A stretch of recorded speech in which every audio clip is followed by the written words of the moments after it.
Pak Risno. Pak, Pak Risno ini adalah sarjana ilmu politik dan juga diploma Montessori ya, baru baru aja diploma Montessori kemarin ini. Kemudian sudah memiliki satu orang anak 3,5 tahun lagi lucu-lucunya. Namanya Rafid ya. Rafid lagi kemana nih Pak Risno? Di Bekasi, Mas Alfian. Bekasi. Oke. Numpang layar aja sih. Kemudian oke oke.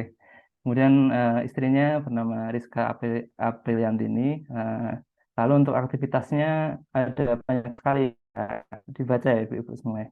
Ada apa namanya founder Wahana Anak Indonesia, kemudian tuan rumah grup Kulab Series yang sudah banyak juga anggotanya, kemudian praktisi talent mapping, konsultan pendidikan dan rumah tangga, dan selanjutnya. Pokoknya Pak Rizno ini adalah seorang pakar ya dalam parenting bisa dibilang seperti itu meskipun usianya masih muda tapi sudah mendalami tentang parenting ini.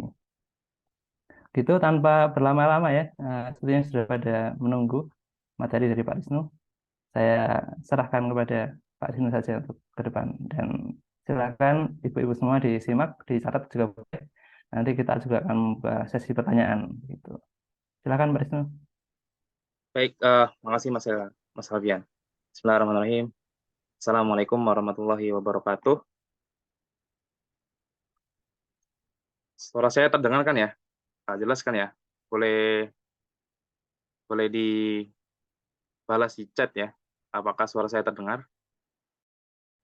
Oke, sudah masuk lagi. Sudah bisa mulai ya Pak Wisnu?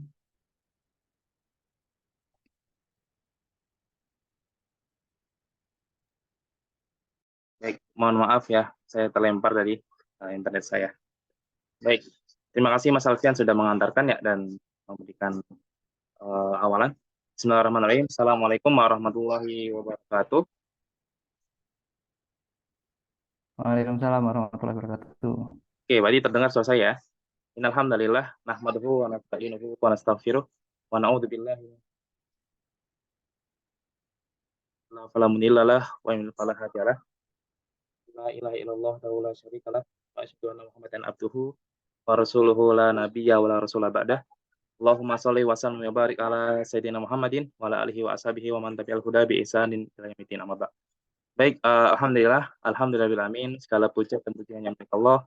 Tak lupa kita selalu memanjatkan rasa syukur kita kepada Allah SWT yang telah melimpahkan banyak karunia gitu ya kepada kita semua sehingga alhamdulillah pada siang kali ini Bapak Ibu sekalian, saya Mas Alfian bisa hadir di forum belajar bersama-sama di siang hari ini.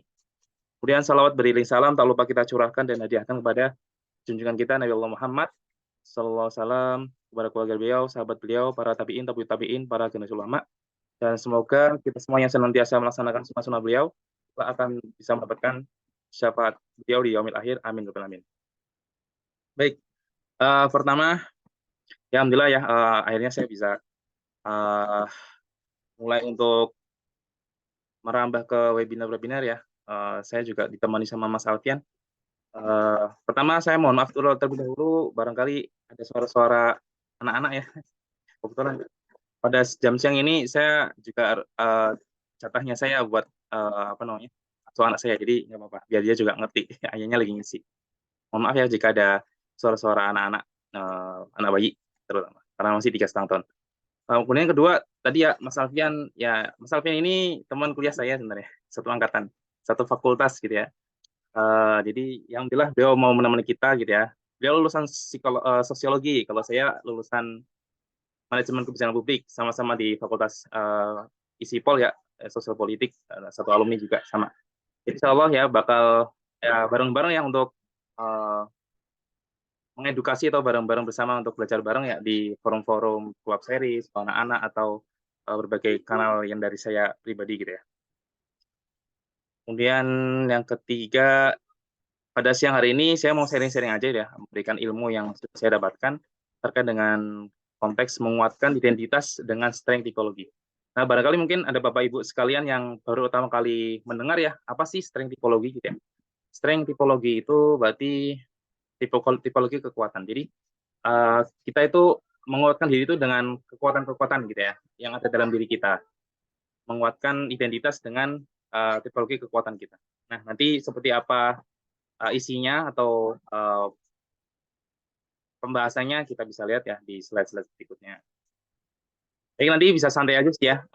Kali ini juga saya rekam juga, nanti kalau misalnya ada mau minta videonya, rekamannya bisa juga kalau mau ditonton berulang kali. Oke, baik.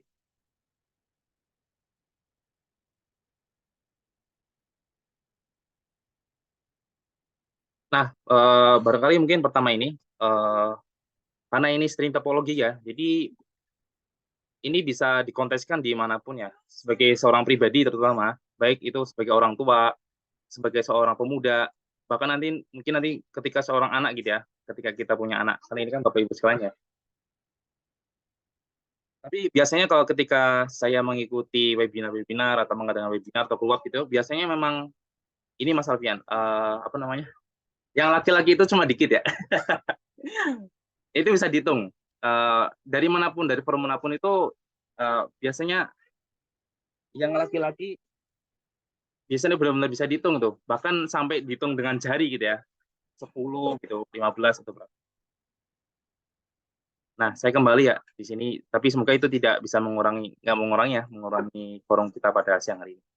Nah, ini ada cara sukses gitu ya. Ketika kita menjalani kesuksesan itu harus gimana? Harus kerja keras, harus jujur, harus selalu siap belajar, harus pantang menyerah, harus respect, tidak peduli, harus berkomitmen, dan masih banyak lagi ya. Cara sukses itu banyak sekali. Nah, apa bedanya dengan jalan sukses? Nah, kalau jalan sukses itu pakai apa? Pakai karir, ya, karir, profesi-profesi yang sekarang Bapak Ibu jalani, baik Ibu sebagai di ibu rumah tangga atau karir-karir profesi yang lain, peran-peran sosial, gitu ya, passion, panggilan hidup, gitu ya, arete, ikigai, sakilah. Nah, ini ada cara sukses dan jalan sukses. Nah, nanti yang jalan sukses ini yang bakal kita kupas ya, lebih banyak dan lebih apa ya, lebih mendalam.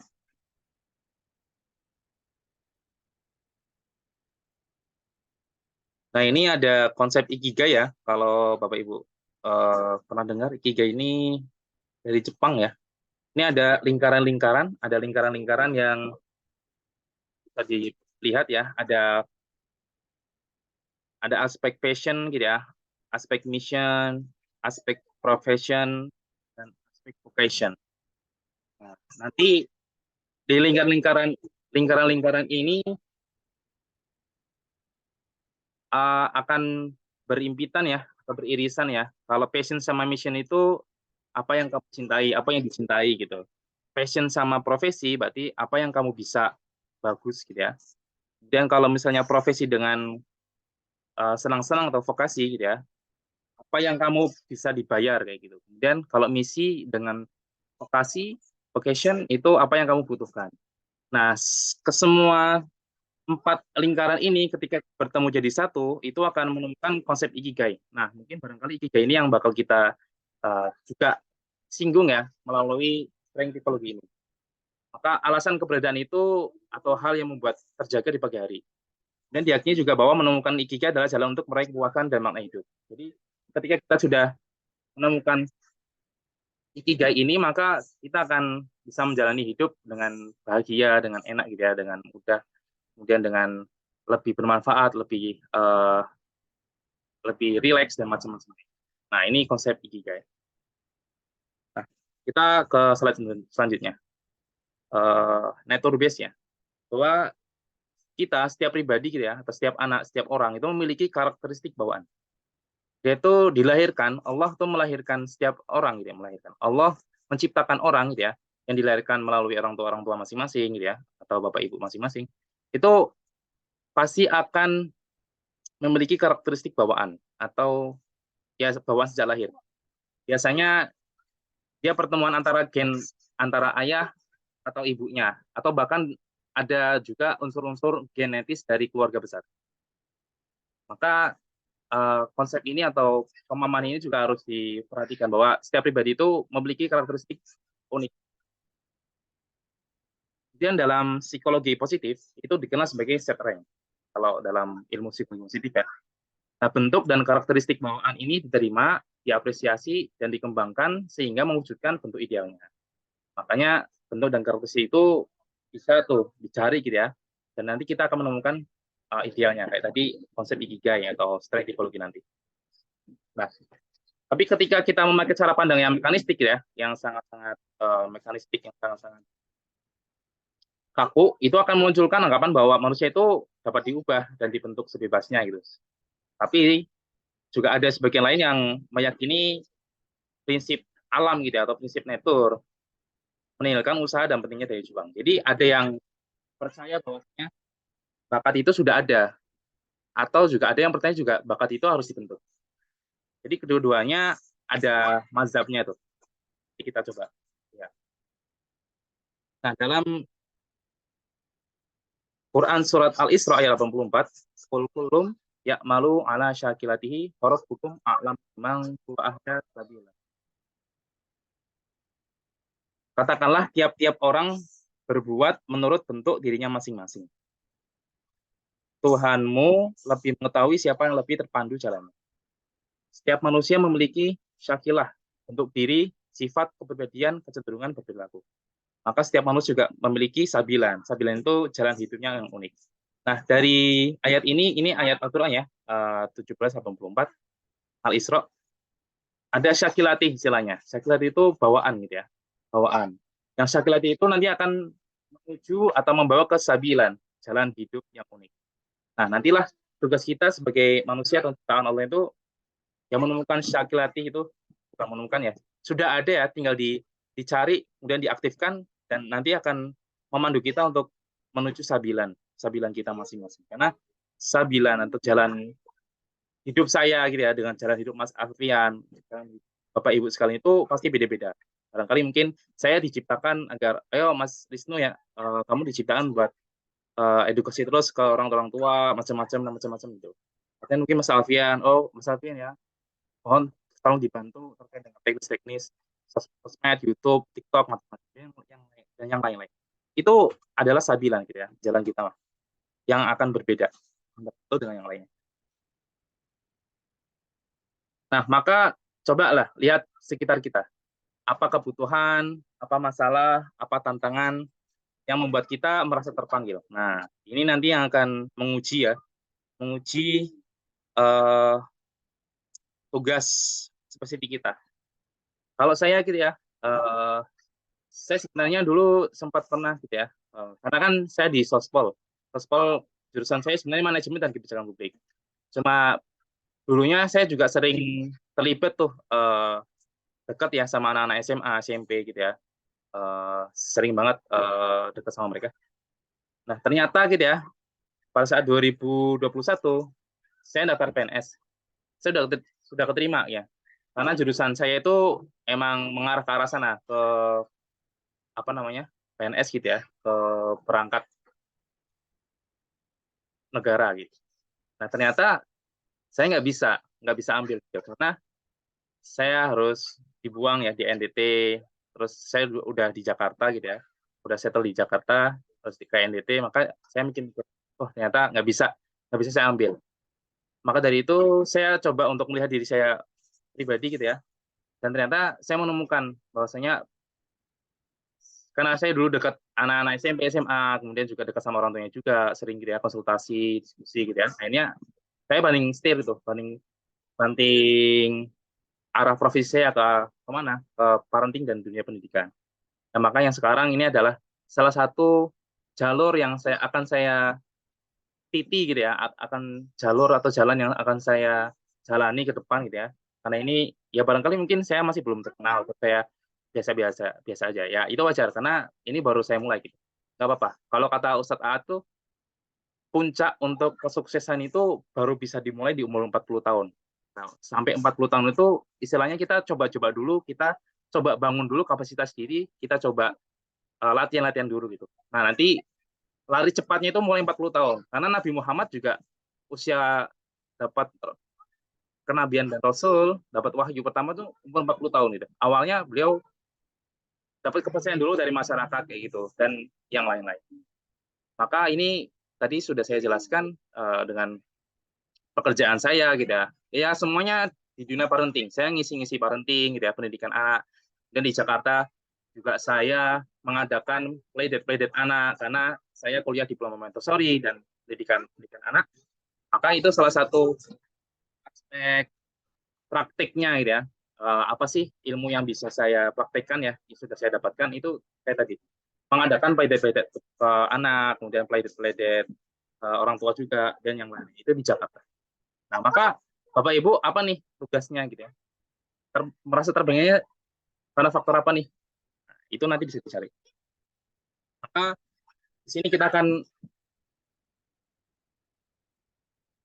lihat aktualisasi diri dengan potensi kekuatan. Sama diri gitu ya. Kita harus self awareness gitu ya. Tahu diri dulu, self acceptance. Habis tahu diri, menerima diri. Habis menerima diri apa? Self confidence. Percaya diri. Habis percaya diri, nanti kita bisa meregulasi diri atau mengatur diri. Ketika kita sudah tahu, bisa mengatur, nanti kita bisa mengembangkan diri. Dan terakhir, menjadi master gitu ya. Nah, ini pendekatan kekuatan. Pada karakteristik bawaan manusia, ada dorongan yang kuat pada hal-hal tertentu. Dan ada keterbatasan pada sisi yang lain. Ini sebuah hal yang umum ya, kita tuh punya kekuatan dan kita punya kelemahan. Jadi itu pasti tidak ada manusia yang punyanya cuma kekuatan aja gitu, nggak punya kelemahan itu mustahil. Pasti ada kelemahannya. Nah, maka strength typology mengakomodasi itu. Saat kita melakukan aktivitas yang selaras ya dengan kekuatan, maka kita akan merasa bertenaga, bahagia, relax kayak gitu. Tetapi ketika kita melakukan aktivitas yang tidak kita suka, biasanya satu mudah capek, kemudian apa ya, gampang capek gitu ya, gampang stres, gampang pikiran, kemudian barangkali susah buat belajarnya gitu ya, butuh waktu yang agak lama gitu. Nah kayak gitu. Jadi ketika kita memakai kekuatan kita itu lebih enak, lebih rileks gitu. Kalau kita hanya memakai kelemahan kita ya kasarnya kita akan menggunakan tenaga yang lebih besar. Maka mengembangkan diri pada sisi kekuatan akan menghasilkan proses pertumbuhan yang otentik, unggul secara konsisten. Nah ini salah satu dampaknya ya ketika kita bisa mengenali diri, kemudian kita asah kekuatan kita, maka insya Allah akan lebih cepat ya, otentik, kealamiannya bisa terlihat, unggul juga secara konsisten karena faktor kekuatan. Nah, sisi kelemahan itu kenapa? Yaitu adalah wajar, alami gitu ya. Sisi kelemahan dikenali, dipahami, dikelola sampai kadar tertentu di mana agar tidak terlalu apa ya, menyusahkan gitu ya. Jadi ya wajar gitu. Itu kelemahan kita. Kita wajib tahu dan kita pahami itu. Kita sadar itu dan kita terima itu. Nah, kelemahan itu kita siasati aja agar ya tidak terlalu mengganggu kehidupan kita gitu ya. Kayak kelemahan itu karena wajar gitu. Kalaupun nanti bisa gitu ya, kelemahan ditutup sama suami istri itu bisa, atau kelemahan bisa dengan membangun tim gitu juga bisa dan macam-macam. Maka cara pandang mekanistik yang mementingkan standarisasi fokus pada menutupi kelemahan dan apa yang di bawah standar. Itu cara pandang yang sangat-sangat ini ya, sangat-sangat formal ya atau sangat-sangat umum ya. Biasanya ya kalau ya kelemahan ya hanya kelemahan aja yang ditingkatkan gitu, kelebihannya enggak. Padahal harusnya kelebihannya juga harus dipus, kelemahannya ya biasa aja gitu. Cuma pada batasan yang tertentu aja. Contoh dulu kalau misalnya kita di sekolah ya, terutama pada saat zaman saya, kalau ada nilai yang kurang dari KKM ya biasanya lesnya harus ke mata pelajaran yang belum KKM. Kalau yang udah 90 itu nggak bakal dilesin. Padahal harusnya juga yang 90 juga harusnya di-push juga agar bisa lebih berkembang ya.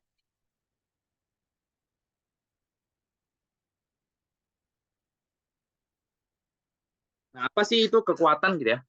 Excellent near perfect performance. Practice your potential makes perfect. Jadi kalau apa ya? Kekuatan itu ketika kita melakukan sesuatu itu sampai pada kualitas yang perfect gitu ya, yang sempurna. Atau latihan ya. Latihan itu akan menjadikan kita sebagai seorang yang perfect gitu, atau sempurna. Nah, maka aktivitas yang sesuai dengan pola pikir, pola perasaan, dan pola perilaku alami seseorang. Kemudian juga aktivitas tersebut akan terasa mudah, menyenangkan, hasilnya unggul, dan menciptakan produktivitas. Kalau kita di praktisi talent mapping itu, kita menyebutnya 4E gitu ya. Mudah, easy, menyenangkan, enjoy, hasilnya unggul, excellent, menciptakan produktivitas, earn, kayak gitu. Jadi 4E rumusnya.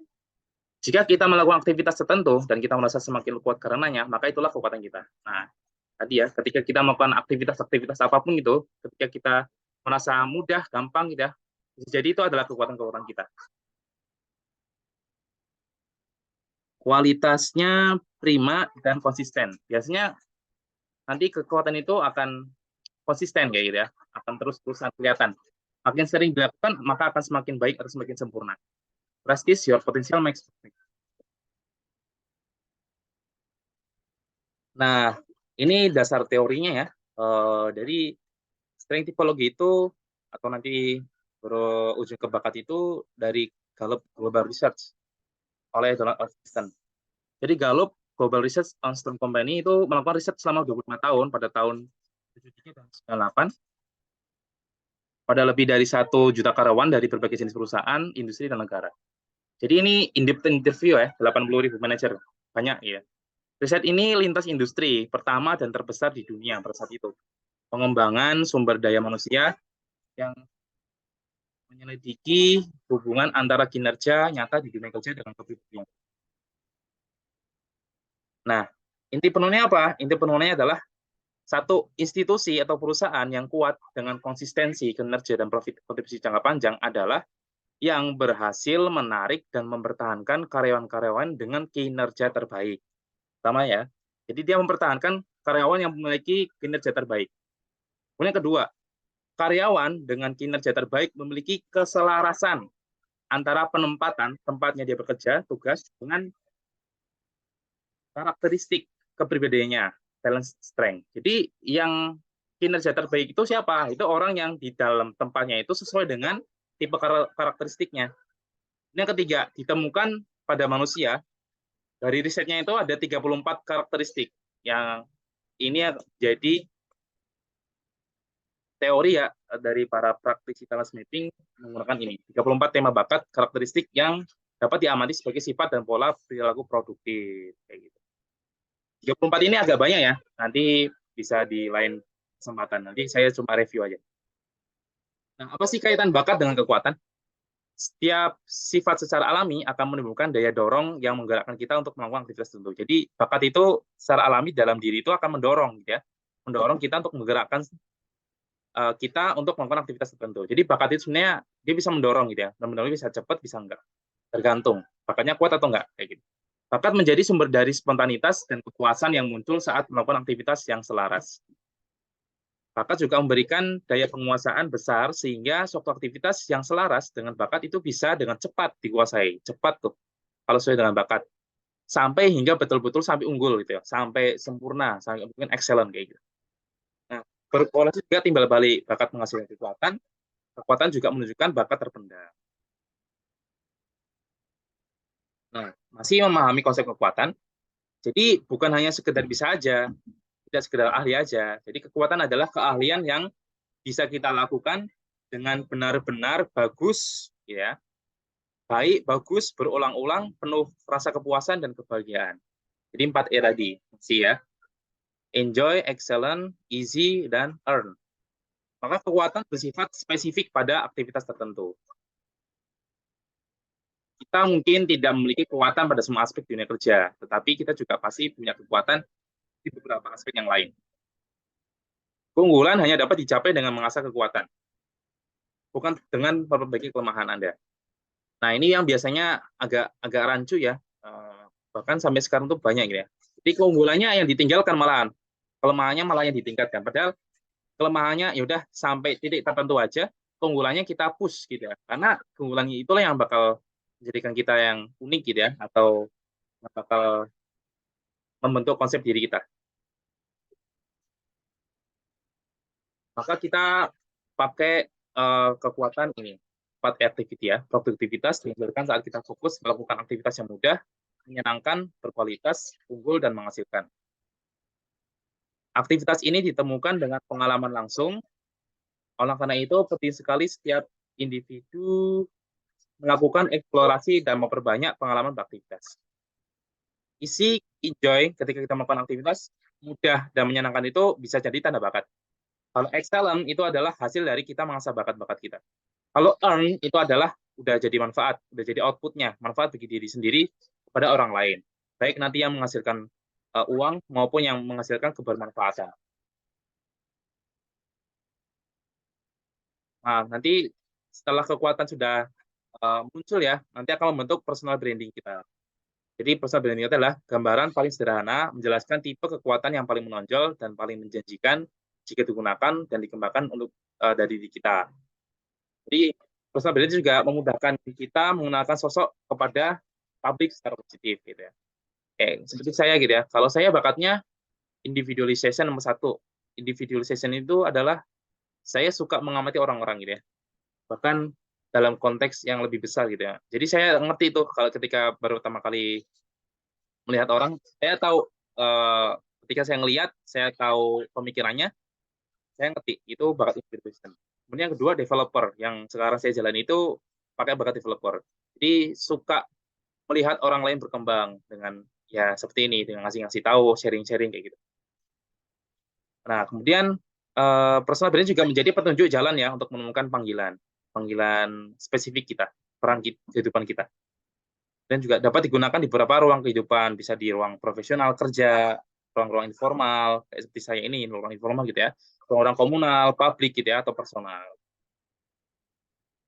Nah, ini pengembangan karir berbasis kekuatan ya.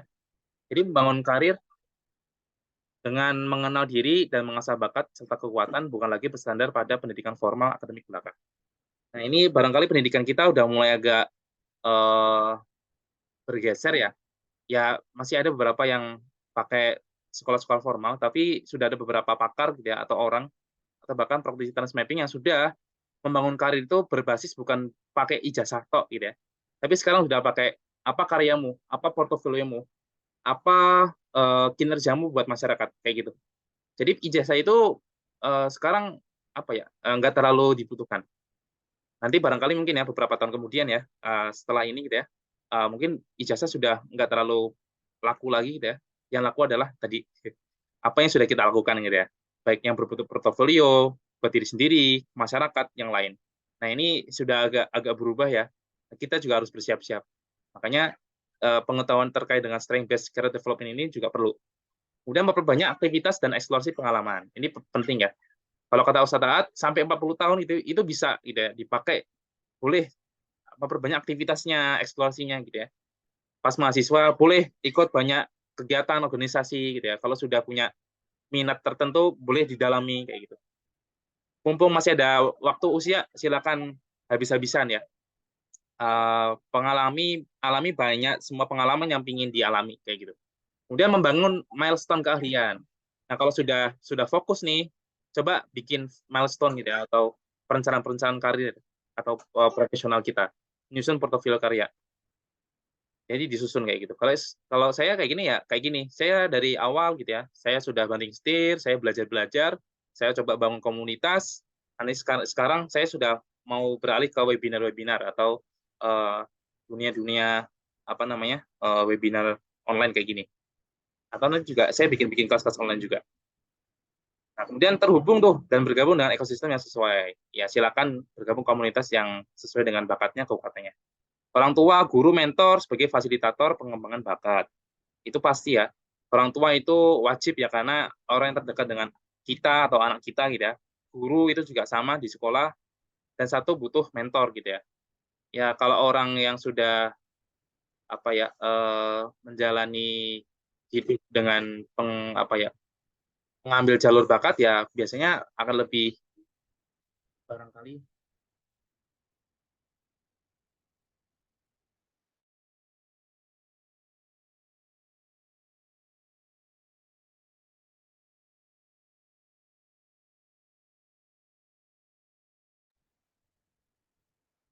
Ya, oh itu benar. Artinya Pak Aris sedang mengurus putranya.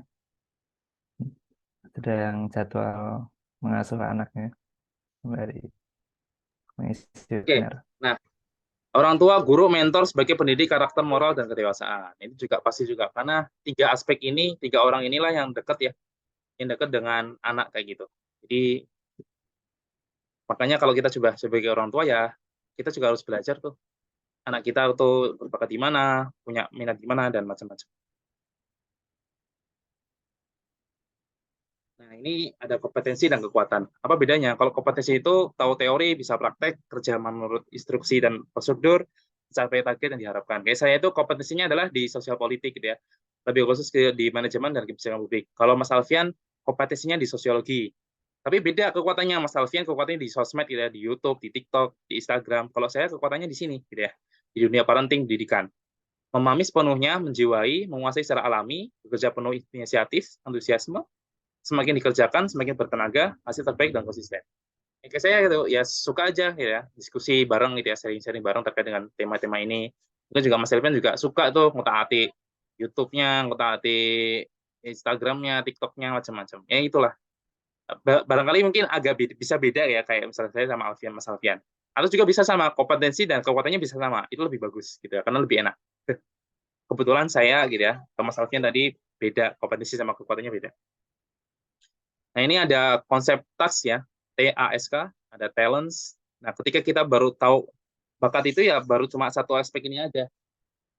Di atas saja. Masih ada attitude, skill, sama knowledge yang perlu kita tingkatkan juga. Jadi, attitude ini berkaitan dengan orang lain gitu ya, diri sendiri, akhlak gitu ya, perilaku, skill gitu ya, skillnya butuh apa lagi nanti, dan pengetahuan juga. Baca buku, ikut course, ikut webinar, ikut Zoom, ikut kelas, macam-macam. Kalau baru talents ini baru bakat atau baru kekuatan ya baru yang atas saja. Jadi masih ada banyak PR juga. Makanya ada talent mapping pada individu, membangun kebahagiaan dan kesejahteraan. Dengan metode ini ya, talent mapping dan kekuatan strength typology, maka kita satu self awareness, sadar diri. Nah, kita mesti sadar diri oh ternyata aku tuh punya kekuatan ini, aku tuh punya kelemahan ini. Gitu. Kemudian nanti jadi self esteem dan acceptance. Kita punya harga diri, kita punya penerimaan diri. Oke, kekuatan saya di sini akan saya asah gitu, akan saya tingkatkan. Oh, kelemahan saya di sini. Oke. Saya akui itu, saya terima itu. Self worth dan self confident. Habis itu nanti kita jadi pede. Oke. Saya bisa nih. Ternyata bisa gitu. Barangkali mungkin dulu belum ketemu, sekarang bisa. Kemudian discover potensial, kita menemukan potensi-potensi juga, kemudian nanti jadi apa? Life and productivity development. Pengembangan produktivitas dan kehidupan. Dan nanti akan membangun kebahagiaan dan kesejahteraan. Setelah kita tahu semuanya, kita sudah bekerja sesuai dengan bakat kekuatan kita, nanti kita akan membangun kebahagiaan dan kesejahteraan kita masing-masing. Maka satu, pahami diri sehingga mampu mengelola dan mengembangkan diri. Itu pasti ya harus. Ketika kita sudah paham diri, paham kita masing-masing, akan lebih gampang, lebih mudah. Dan mampu melihat benang merah kehidupan dan dari situ kita juga menemukan arah jalan serta tugas kehidupan. Nah, ketika kita tahu diri, nanti kita bisa mengatur tuh, oh saya itu apa ya gitu ya, jalan cerita saya itu seperti apa ya. Kalau saya sudah menemukan, alhamdulillah, tinggal saya tingkatkan, saya jalani jalur ini gitu ya, dengan sebaik-baiknya, atas izin Allah kayak gitu. Kemudian memiliki gambaran yang jelas tentang hidup yang bahagia, bernilai dan sejahtera, sesuai dengan konteks kehidupan diri sendiri. Nah, kita nanti bisa merencanakan ya, kebahagiaan kita itu seperti apa, kebernilaian kita itu seperti apa, kesejahteraan kita itu seperti apa.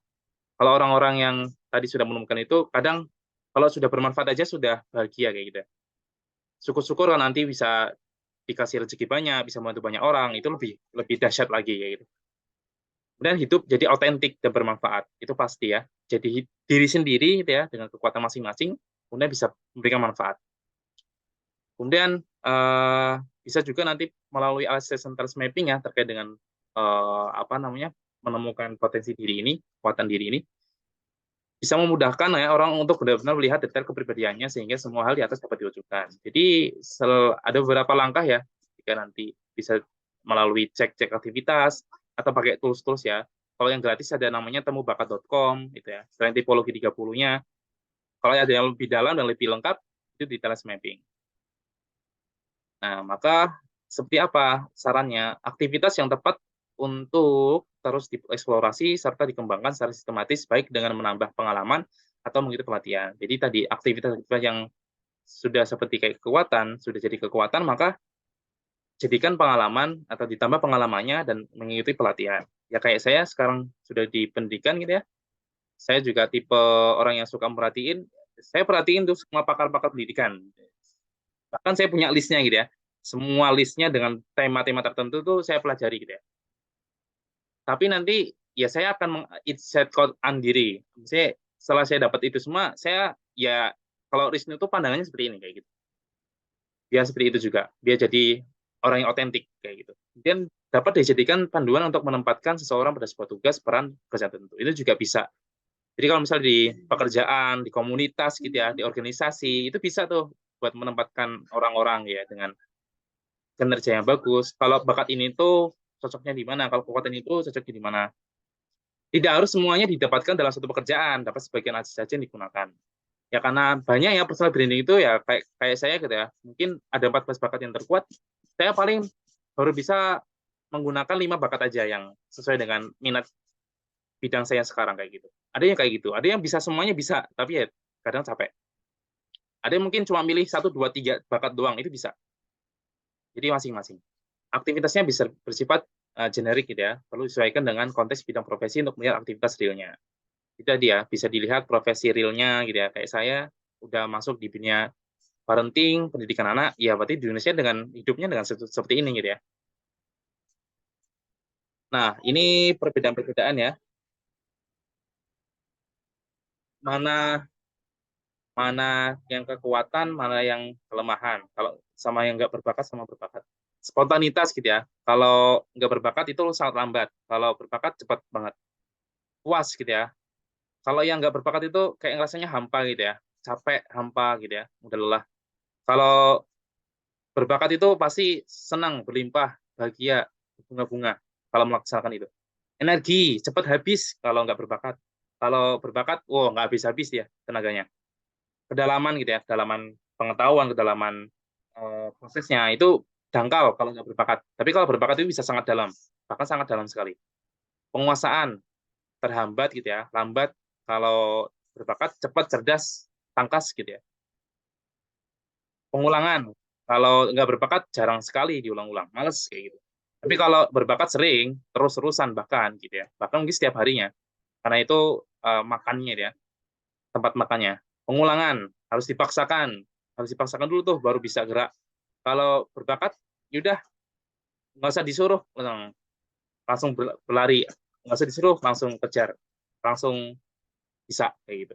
Kualitasnya nggak berbakat rendah, kalau berbakat bisa sangat tinggi. Konsistensi juga, kalau nggak berbakat itu maju mundur gitu ya.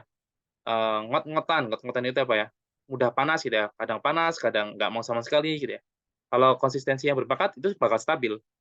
Apapun ya, baik badai datang, hujan lebat datang, apa datang tuh gas aja gitu. Stabil. Keunggulannya kalau nggak berbakat ya biasa aja rata-rata gitu. Tapi kalau berbakat bisa jadi mendekati sempurna atau excellent tadi. Nah, ini gambaran umumnya. Nah, ini ya ada beberapa metode ya. Kalau yang mau gratisan bisa ada namanya, nanti bisa dicek ya atau nanti bisa tanya saya di grup ya. Saya biasa sering ya di temubakat.com. Itu nanti bisa, ini nanti gambar hasilnya tesnya seperti ini, itu ada 30 tipologi kekuatan. Nah, ini ada 30 tipologi kekuatan ya. Kalau pakai temubakat.com, ini gratis ya. Diciptakan sama guru kita, Mbah Rama Royani, dari apa penelitian tadi, Club Organization juga. Cuma ini baru yang kelihatannya cuma kekuatan aja, bakatnya belum kelihatan. Ini ya, nanti ada cara bacanya juga ada nanti apa seperti apa gitu. Kalau ini hasil dari teles mapping. Ini sama tapi lebih lengkap. Karena kalau dari sini ada 114 aktivitas ya yang kelihatan kayak gitu. Jadi kalau mau yang lebih premium, lebih jelas, lebih spesifik, lebih lengkap, pakai teles mapping. Ini ada yang mempengaruhi orang lain, melayani orang, kerjasama dengan orang, gitu ya. Ada yang individu pakai otak kanan, otak kiri, individu dalam ruangan, individu di luar ruangan, individu pakai fisik, individu pakai otak kanan, dan macam-macamnya. Ini pembagian secara secara besar aja. Oke. Nah, ini tadi ya, salah satu hasil dari assessment Thales mapping. Ini seperti ini. Nah, mungkin itu aja buat awalan ya. Silakan Mas Alfian kalau ada yang mau tanya cepat. Nanti kalau nggak ada ya kita tutup aja Mas Alfian. Monggo kalau ada yang mau ditanyakan. Ya, oke. Makasih Pak Wisnu sudah menyampaikan tentang pendekatan strength typology ya. Eh, Silakan bagi Pak yang mau bertanya di boleh di kolom chat atau boleh angkat tangan.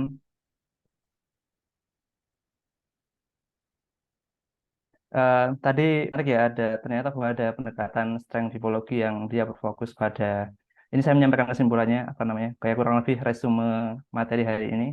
Eh, Strength typology yang berfokus pada meningkatkan kekuatan diri dan yang kelemahan ya sudah di apa namanya di secukupnya saja gitu. Dan untungnya strength typology ini sudah mulai banyak diterapkan oleh mentor, guru atau bahkan institusi pendidikan juga mungkin sudah menerapkan.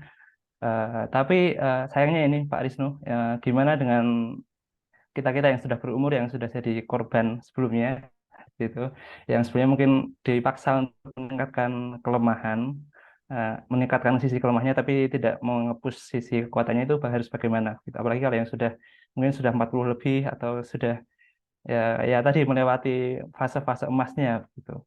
Nah, karena sebelum ada yang bertanya, saya mau nanya itu aja. Kira-kira bagaimana menyikapi hal itu? Gitu. Oke, baik Mas Alfian, sangat menarik ya. Gimana sih kalau kita yang sudah termakan sama sistem ya, yang ya tadi terpacu sama standarisasi, kemudian kelemahannya malah yang dipus kayak gitu. Ya kalau misalnya saya sama Anda gitu ya, sama Mas Alfian, kita masih umur 20-an, Mas. Jadi insya Allah ini bukan hal yang terlambat. Jadi masih bisa tuh. Boleh nanti langsung dicari itu kekuatan kotanya seperti apa, nanti mulai coba dibangun, itu bisa. Pun dengan umur Bapak Ibu sekalian yang mungkin sudah 30 tahun, 40 tahun itu masih bisa Bapak Ibu. Jadi tidak ada kata terlambat. Itu bisa. Ya yang lalu biarlah berlalu gitu ya. Anggap saja itu sebagai sebuah pelajaran hidup kita ya.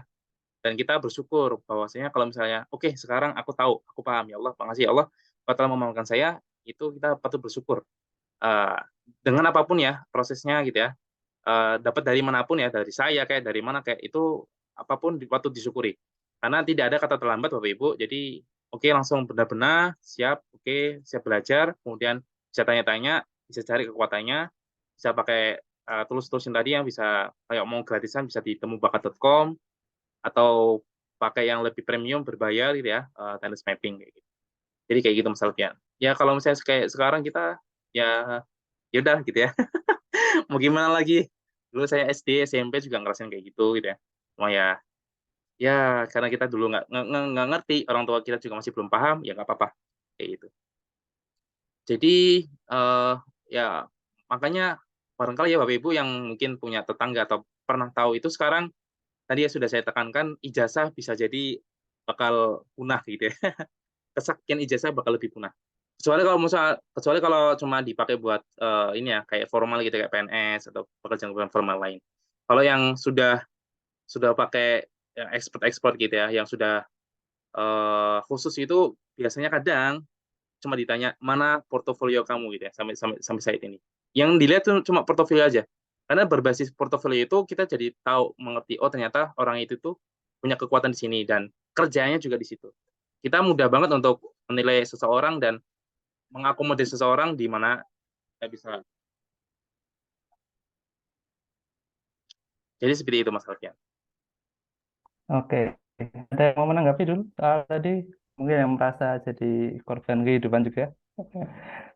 Gimana menyikapinya kalau dari Pak Risnu ya tadi menerima dan bersyukur karena ya mungkin sudah ketemu dengan webinar ini dan jadi tahu tentang pendekatan strength typology gitu. Dan memang benar soal ijazah tadi. Bahkan ada yang bilang tuh hanya menunjukkan kalau kita pernah sekolah tapi tidak menunjukkan kalau kita punya skill gitu. Nah ini ya Oke. kalau mau lihat di hasil ya beberapa dari trans mapping ini kalau tadi kan S30 sudah di PP sebelumnya. Kalau ini talent mapping itu satu, ini ada urutan bakatnya. Nanti kelihatan tuh. Ada 34 bakat, nanti kelihatan tuh dari 1 sampai 34. Mana yang terkuat 1 sampai 7, 8 sampai 14 itu yang kuat. Itu nanti kelihatan kalau habis tes assessment. Nanti juga akan kelihatan peta bakatnya seperti ini. Ini gambar contoh aja sih ya. Nanti akan kelihatan tuh Bapak Ibu kalau misalnya habis tes gitu ya. Nanti apa yang mempengaruhi orang lain, influencing, apa yang bekerja sama-sama orang lain, apa yang pakai kinestetik, semangat, tekun, rajin, apa yang pakai otak kayak gitu. Bakat mana yang pakai otak. Kemudian nanti ada potensi kekuatan. Ini ada 1 sampai 14 rekomendasi ya. Potensi kekuatan yang bisa dipakai kayak gitu. Nanti keluar juga 3. Hasil ketiga, hasil keempat tadi.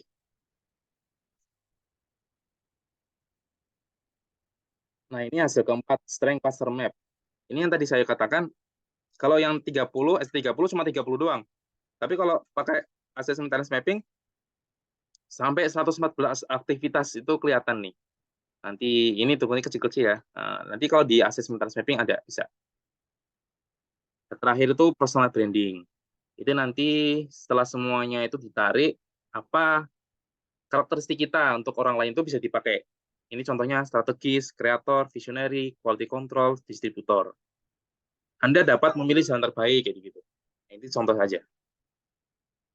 Nah, jadi Kalau kalau ada untuk yang anak tuh, sorry, ah, sorry, aku potong ya. Anak kalau itu untuk anak, paling bagus bisa mulai talent mapping, pemetaan bakat tuh mulai umur berapa ya kira-kira? kalau assessment talent mapping minimal itu sudah SMP kelas 3 atau SMA. Jadi assessment talent mapping itu Oh, butuh butuh aktivitas-aktivitas yang sudah dilakukan sebelum-sebelumnya kayak gitu, Mas Alfian. Jadi nanti minimal tadi SMP kelas 3 atau SMA kelas 1 itu paling minimal. Itu bisa tuh. Sampai kalau umur kalau 50 tahun itu bisa, 40 tahun bisa, terserah bebas sampai maksimal pokoknya bisa. kalau yang lebih muda lagi di misal SD itu yang dipetakan Nah, apanya dulu atau nanti TK kalau sekarang? untuk anak SD, anak usia dini ya, itu nanti ada tekniknya tuh. Kalau dari kami praktisi itu ada beberapa langkah.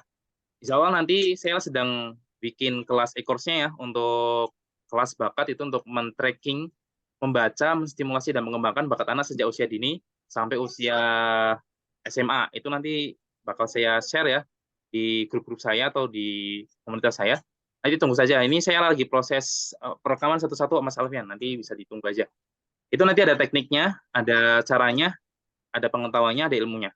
Itu lebih beda lagi. Mantap. Oke, mantap sekali Pak Wisnu. Pak Wisnu ini memang sudah main soal talent mapping sejak kuliah ya. Saya pernah Iya, iya. dikasih apa link talent mapping ya, tapi memang dasarnya manusia suka lupa dan ya tidak belum terpakai itu. Tapi kalau dipakai mungkin akan sangat berguna ya, bisa pahami diri sendiri gitu. Oh iya, saya lupa ini ada mention satu orang Pak Awaludin Hamdi. Akhirnya ada satu orang dari kaum kita Pak Wisnu yang ikut webinar. Siapa itu? Ya Pak Awaludin Hamdi. Eh, mantap sekali nih, apa namanya meluangkan waktu siang-siang untuk ikut webinar. Nanti mungkin bisa nonton lagi di YouTube ya, Pak Awaludin Hamdi gitu. Karena sudah di penghujung webinar ini. Iya, dulu saya Mas Iman Di ingat tuh. Saya dulu di organisasi saya sama Selvian saya udah pakai ST30 buat apa buat kira-kira orang itu seperti apa tuh saya sudah pakai sejak dulu makanya. Makanya itu jadi salah satu tools yang gampang saya gunakan dan bisa banget buat untuk memetakan seseorang untuk lebih tepat kemana atau membaca orang kayak gitu. Dulu sudah saya pakai. Mas Selvian baru ingat kan?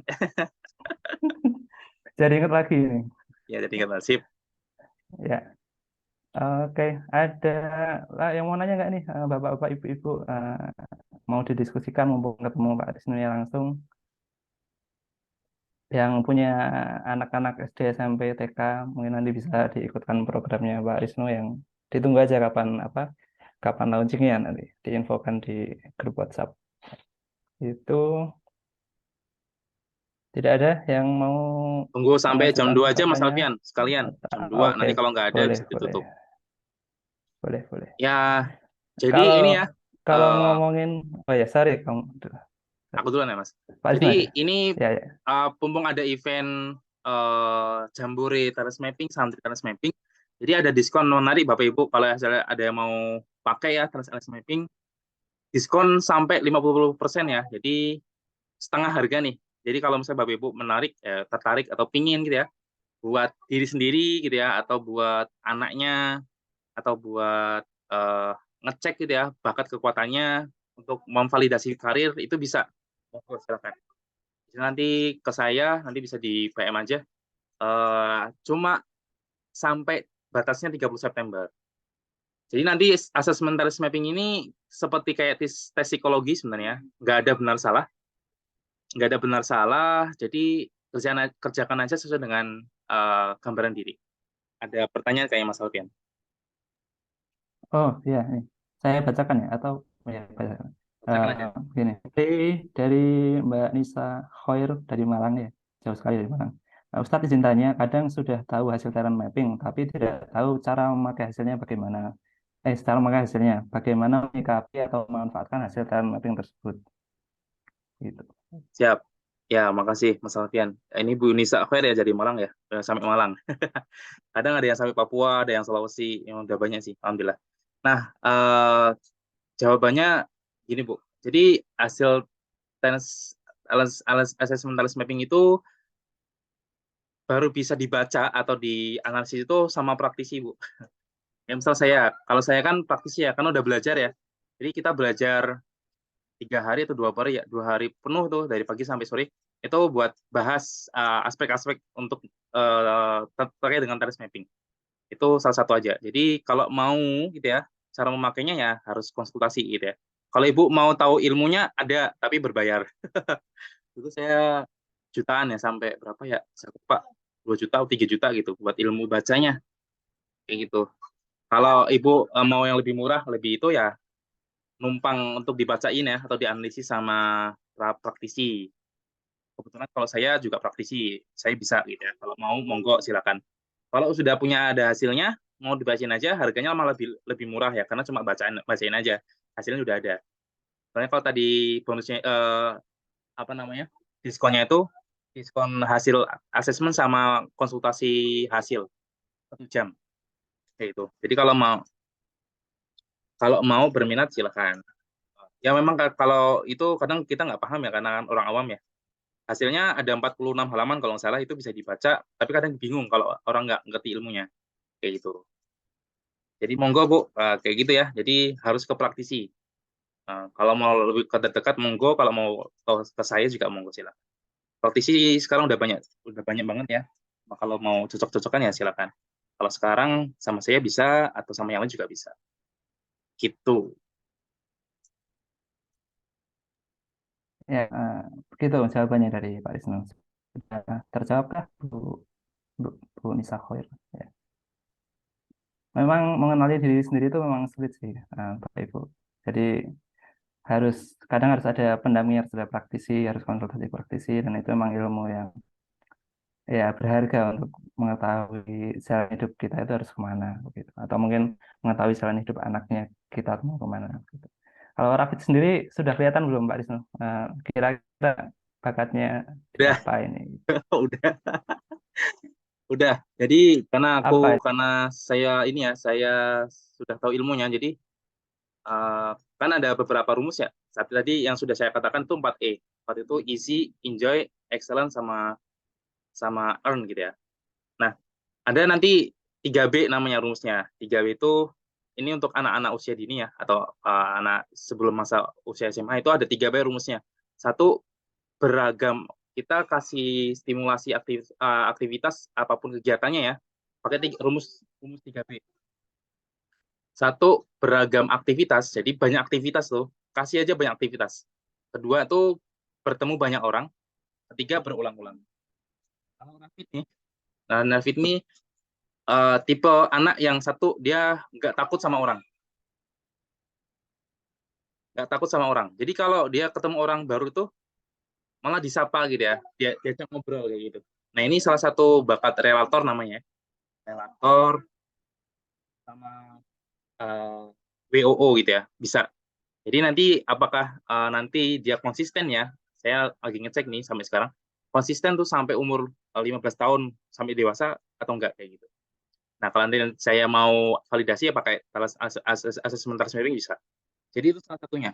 Yang kedua, dia nggak mudah capek. Jadi aktivatornya kuat kayak gitu ya.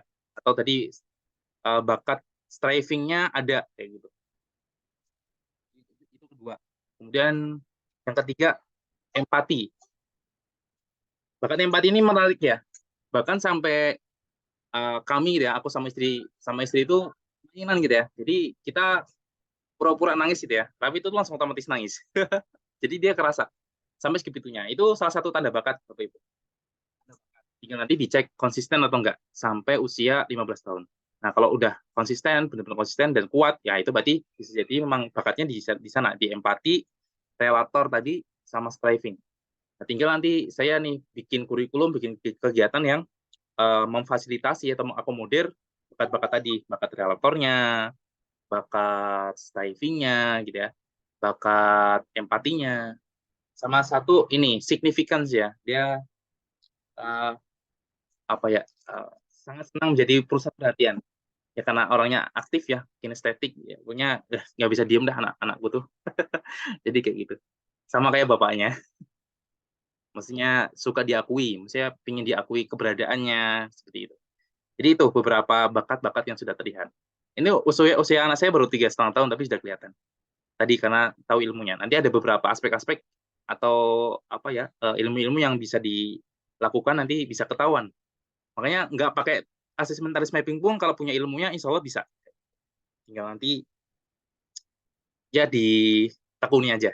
Sama nanti kalau udah dewasa kan biasa bisa diajak ngobrol dan diskusi lebih dalam kayak gitu. Kalau masih anak-anak kan kayak gini kan nggak bisa ya. Kita bisa observasinya dari luar aja. Nanti kalau udah dewasa kita coba gali ya validasi. Nah, apakah kamu benar kayak gini macam-macam. Nah, gitu. Itu caranya salah satunya. Dan nanti lebih lengkapnya bisa ya di e-course kelas kami ya di kelas bakat. Jadi insya Allah bakal segera uh, rilis. Yang untuk sekarang yang sudah rilis baru kelas observasi aja. Jadi observasi secara umum kayak gitu. Belum ke konteks ke bakat. Jadi saya sudah launching kelas observasi kalau misalnya Bapak Ibu ingin silakan. Nanti mulai kelasnya di 15 September. Seperti itu. Itu Mas Alfian. Oke, mantap banget ya. Baru 3,5 tahun tapi karena Pak Wisnu punya ilmunya, jadi bisa tahu bakatnya Raffi di mana gitu. Nah, untuk Bapak Ibu yang ingin menyerap ilmunya Pak Wisnu ini yang sudah 10 tahun lebih mendalami soal talent mapping, bisa terus ikuti webinar, ikuti pull-up-nya Pak Wisnu. Gitu. Terakhir, saya tawarkan ada yang mau tanya lagi. Kalau tidak, sudah jam 2 ini. Kita Ya, ada sudahi yang kalau mau? misalnya tidak ada yang mau Kalau nggak bertanya. ada, kita tutup. Mungkin mau share soal apa namanya anaknya seperti apa di ya bisa dikonsultasikan singkat sama Pak Wisnu hari ini. Tidak ada ya? Satu, dua, tiga. Oke. Sudah tidak ada yang mau bertanya lagi Pak Wisnu. Kita sudahi saja mungkin ya Oke, terima kasih Bapak webinar Ibu kali sekalian ini. sudah mengikuti webinar pada siang kali ini ya. Pesannya adalah bahwasanya satu ya Allah SWT sudah menciptakan kita masing-masing itu unik kita, unik limited edition, nggak ada yang menyamai gitu ya. Maka ya apa ya ketika kita sebagai orang tua ya satu nggak usah banding-bandingin anak ke anak yang lain itu nggak usah karena pribadi anak itu unik gitu ya kita pun unik kalau kita dibanding-bandingin itu nggak mau kan anak juga nggak mau juga makanya ketika kita sudah memahami ilmu itu insya Allah kita bakal lebih rileks lebih aman lebih tentrem kayak gitu oke anak saya mungkin barangkali nggak terlalu suka matematika gitu ya nggak apa-apa santai aja barangkali dia punya potensi bakat yang lain yang kita nggak ngerti kayak gitu nah itu salah satu aja ya gunanya kita punya ilmu terkait ini jadi kita relax gitu nggak gampang goyah nah ketika kita menyadari bahwa setiap anak setiap manusia itu unik insya Allah gitu ya dan nanti gitu ya ketika kita di sini itu pasti Allah juga sudah kasih ya tugas spesifik kita masing-masing tinggal kita cari aja bahan-bahannya sebenarnya sudah ada dalam diri kita Bapak Ibu sekalian sudah ada tinggal kita keluarkan aja kalau kata Ustadz Aat itu inside out kan aja gitu ya keluarkan aja dikeluarkan aja semuanya gitu ya sambil kita belajar diskusi baca gitu misalnya kalau ketemu maka itulah karena ilmu itu merupakan hal yang sangat luar biasa ya ilmu dari manapun kita boleh serap itu datangnya murni karena Allah ya. Kalau saya kayak saya, Mas Alfian itu cuma perantara aja. Gitu, kita sebagai perantara aja. Mungkin itu Bapak Ibu sekalian, semoga bisa bermanfaat, memberikan gambaran singkat ya terkait dengan ini. Terima kasih, saya Riznu, pamit undur diri ya. Mohon maaf jika ada salah kata. Aku qouli hadza wa astaghfirullahi wa lakum. Insyaallah akan ada rekamannya kalau mau dipakai buat nonton-nonton boleh silakan nanti saya share ke kanal saya. Oke, gitu Mas Alfian. Terima kasih. Monggo ditutup. Ya, oke. Terima kasih Pak Isnu. Ini kita mau foto dulu atau enggak? Oh, boleh, boleh. Di screenshot dulu mungkin, kalau Pak Isnu mau screenshot. Yang mau on cam boleh. Pak Isnu Oke, yang screenshot ya. boleh. Boleh, sebut.